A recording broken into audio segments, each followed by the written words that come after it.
मैंने एसपी साहब से भी बातचीत की। इस केस के मामले में पूरे बिहार में यह केस आज हाईलाइटेड। सरकार को 20 लाख रुपया अविलंब इस बच्ची को नौकरी, एसपीडी ट्रायल और फांसी की सजा। थाना प्रभारी जो अरेस्ट करके छोड़ दिया, जिस किसी के कहने पर कहा जाता है कि ऊपर से नीचे वो रसूलदार लोग हैं, पैरवी वाले लोग हैं, ऊपर से नीचे उनकी पैरवी है। जाति के आधार पर ऊपर से नीचे भी लोग हैं। तो इसमें कोई जाति का तो सवाल है नहीं। जो मारा वो अपराधी है।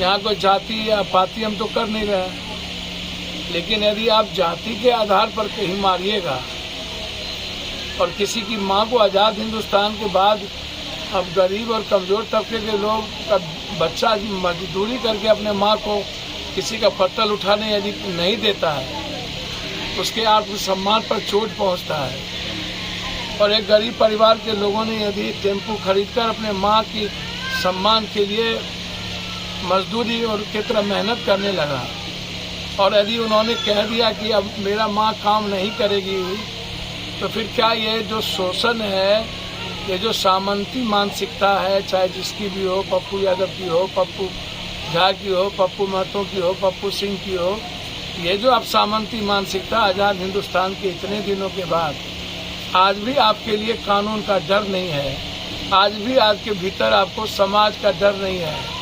आज़ाद हिंदुस्तान के बाद एक बड़ा युग होता है, परिवर्तन हुआ है, तब भी आपको नहीं समझ में आता है कि जिसको आप मार रहे हैं, क्या वो भी समाज के में मजबूत वर्ग से आते हैं, समूह से आते हैं। कल इसका बदलाव और प्रोटेक्शन क्या होगा? तो आप जिस तरीके की हरकत करते हैं तो किसी न किसी समाज पर तो असर पड़ता है। हम जैसा करेंगे वैसा हमारे समाज पर भी असर पड़ेगा।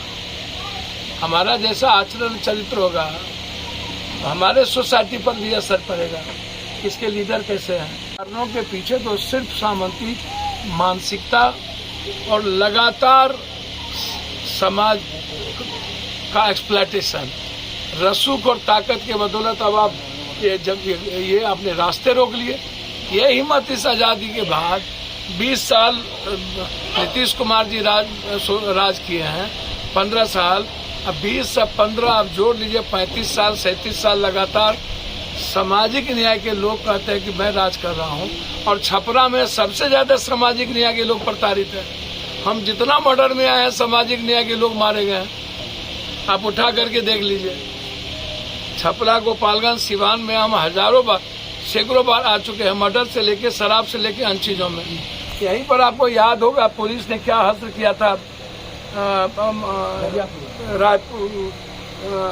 पूर्व मुख्यमंत्री जी के जो पुत्र हैं, विधायक हैं, उनके गांव में घेर करके मारपीट किया था इन लोगों ने, घेर करके दरोगा के गांव में।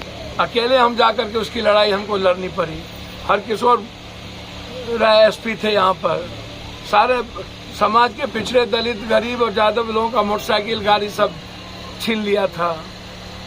कितनी बुरी दुर्गति की थी। अभी पूर्व मुखिया की हत्या इन्हीं के यहाँ हम गए थे।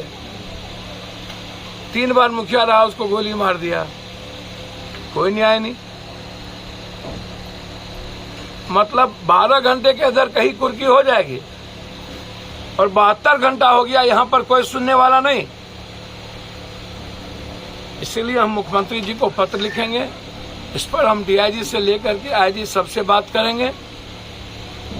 इस परिवार के लिए अभी 30,000 रुपया हमारी पार्टी की ओर से, हमारे नेता भी, अध्यक्ष भी हैं, हमारे भाई भी हैं, मुखिया जी भी हैं, हमारे सारे युवा साभी प्रकोष्ठ के सारे नेता हैं, इन लोगों के तरफ से 30,000 रुपया भी बच्ची को दिया गया है। आगे इनकी बच्ची, जो छोटी बच्ची है, उनके अकाउंट में 50, जब वो बड़ी होंगी तो बहुत ज़्यादा पैसा उनको हो जाएगा। इस परिवार की सुरक्षा और इस परिवार के सम्मान की लड़ाई पप्पू यादव लड़ेगी। आप बेफिक्र रहिए। मेरे लिए जाति नहीं है, मेरे लिए गरीब बहुत इम्पोर्टेंट है और उसका सम्मान बहुत इम्पोर्टेंट है। मुझे राजनीति नहीं आती। हमने सोशल मीडिया पर देखा, सरवन जी को फोन लगाया और हम मिलने चले गए। हमने कहा ये क्या हो रहा है? तो हमारे ही समाज के लोग हैं, हमारा कौन है। तो अब जो मानसिकता है इसको खत्म करनी पड़ेगी और ये समझना पड़ेगा कि गरीब का शोषण संभव नहीं।